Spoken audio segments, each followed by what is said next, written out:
Deməli dostlarım, Bloger tanışlarım, bu Ayaprem son olan reklam çarxı məsələlərdən ilə sonra bağlı mənə növbəti dəfə yığılıb, zəng Talih vurub Yüzbəyova soruşurlar ki, hədəf alıb. Aygül, O, sənin bu sosial reklamla şəbəkə problemin hesabında nədir? reklam Səninki barədə dodağında dolğu fikirlərini yoxdur, bölüşərək səninki tənqidlərini dırnaqların səsləndirib. qaynaq deyil, Həmin silikonun görüntüləri yox, təqdim gözlərini edirik. dağıtdırmamısan. Deməli dostlarım, tanışlarım, bu son olan məsələlərdən sonra mənə yığıb, zəng vurub soruşurlar ki, Aygül, sənin bu reklamla problemin nədir? Səninki dodağında dolğu yoxdur, səninki dırnaqların qaynaq deyil, silikonun yox, gözlərini datdırmamısan, burun zavaskoy Allah verən paydır, ağzında vinir yoxdur, özdə vinil yox, vinir.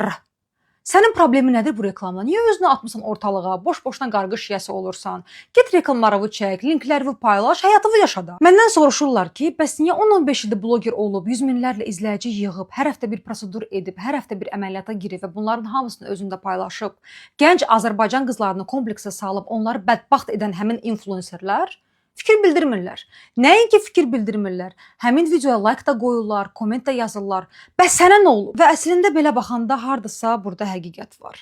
Nəzərə alsaq ki, bir il əvvəl mən bunların geyimini tənqid etdiyim üçün, geyimin də demeyim də seçdikləri konseptin səhv olduğunu demişdim və bunu dediyimə görə şantaj olunmuşdum, təhqir olunmuşdum. Hətta bir neçəsi mənə unfollow da etmişdi, çünki mən qadın düşmanıyam. Məni qadın düşməni çıxardan həmin blogerlər niyə unfollow eləmirsiniz Talih Yüzbəyovu?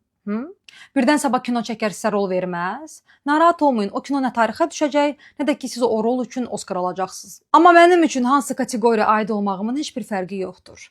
Mənə görə əgər hansısa bir reklamda qadınlar süni və təbii kateqoriyasına bölünürsə və bir qadının üzü, bədəni obyektləşdirilib dondurma və tortla müqayisə olunursa, bu mənim üçün yol verilməzdir. Və neçə nəfər mənə yazıb soruşur ki, bəs sən illər boyu kişiləri təhqir eləmisən, sənə olar, amma bizə olmaz. Birincisi, mən bu vaxta qədər heç bir kişini təhqir eləməmişəm. Mən hüququ bitirmişəm və təhqirlə tənqidin fərqini çox gözəl bilirəm. Əgər hansısa kişi təhqir olunduğunu sayırsa, hesab edirsə, buyursun məni məhkəməyə versin. İkincisi isə mən 4 ildir blogeram, content creatoram və bu vaxta qədər kişiləri tənqid etdiyim kimi qadınlar da etmişəm. Amma nə yalan deyim, bəzi tanışlarımın bu videoya like qoyub komment yazmağı və ümumiyyətlə bu reklamda problem görməməyi məni üzdü. Ona görə də gəlin bu videoya bir yerdə baxaq. Reklam demirəm, çünki Alman bu reklam videosunu sildirdi, öz məsuliyyətini boynundan götürdü. Amma hələ də qadınlardan üzr istəməyib, ona görə də mənim şəxsi boykotum onlara qarşı hələ də davam edir. O xatanlar lider olurlar. Bəs sən yüksələni nədir? Deyərdim indi. İndi bu Prison 8 zarafat idi, yüksələn. Almond, bu reklama necə razı olmusunuz? Əqrəbdir deyəsən. Oo. Əqrəblər çox məqsəd yönlü insanlar olur. Və belə başa düşmək olar ki, bu cütlük ilk görüşdədir, ilk deytdədir və qadın bürclər haqqında danışır. Və kişinin reaksiyasından belə görünür ki, o bürclərə inanmır və bu qadına axmaq gözü ilə baxır. Belə pis çıxmasın, bu qadın nə etməlidir? Mendeleyevin tabeliyasını sən əzbər deməlidir, yoxsa Newtonun qanunlarını səninlə müzakirə etməlidir? Bəs sən kimsən? Sən də orta statistik kişisən də, bəlkə Nobel mükafatına layiq görülən alimsən, ya da ki çəkdiyin film Oskar alıb. Və qarşısındakı xanıma sual verib onu tanımaq əvəzinə, onu obyektə, əşyaya çevirib, başlayır onu qiymətləndirməyə. Dodaqda dolğu var, dişlər vinildi. Buxağını götüzdürüb, burnunun ucunu çox qaldırıblar. Məncə kimsə rəngli linzaları qadağa qoymalıdır. Dırnaqları qaynaqdır, gözlər dartılıb. Belə pis çıxmasın, bu qadını deytə sən çağırmısan. Ya real həyata tanış olmusunuz, ya da ki Instagramdakı şəkillərini görüb bəyənmisən və deytə çağırmısan. Əgər bu qadın sənin zövqündə deyilsə, onu deytə niyə çağırmısan? İndi isə ən maraqlı yeri. Hər şey çox görünür. Bir kişi bir qadınla görüşdə ola-ola başqa masada əyləşən qadına baxır və ona gülümsüyür. Və həmin qadın görür ki, bu kişinin yanında başqa bir qadın var.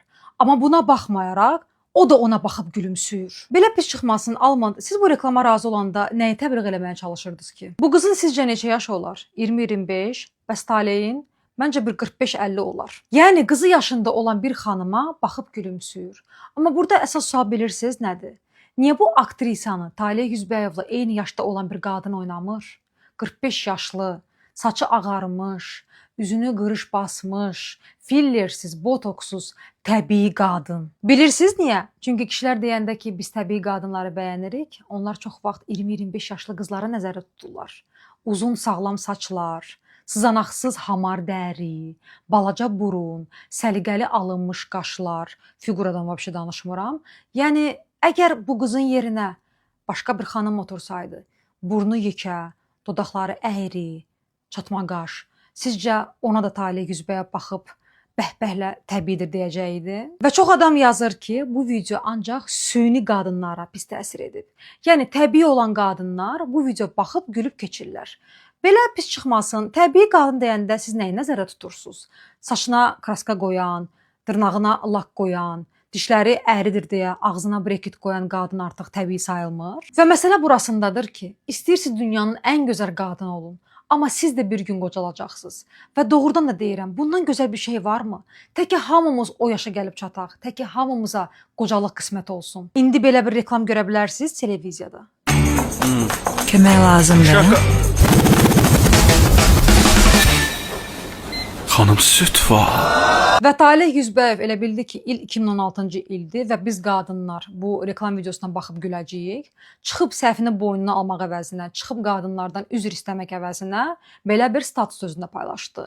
Yəni biz isteriçkayıq. İsteriçka sözünün hardan gəldiyini bilirsiniz. Bu qədim Yunan sözüdür və tərcümədə matka deməkdir. Və tarix boyu bu sözü bilirsiniz hansı qadınlara deyiblər? Öz haqlarını tələb edən, öz etirazını bildirən qadınlara. Sualım bu videoda problem görməyən qadınlaradır.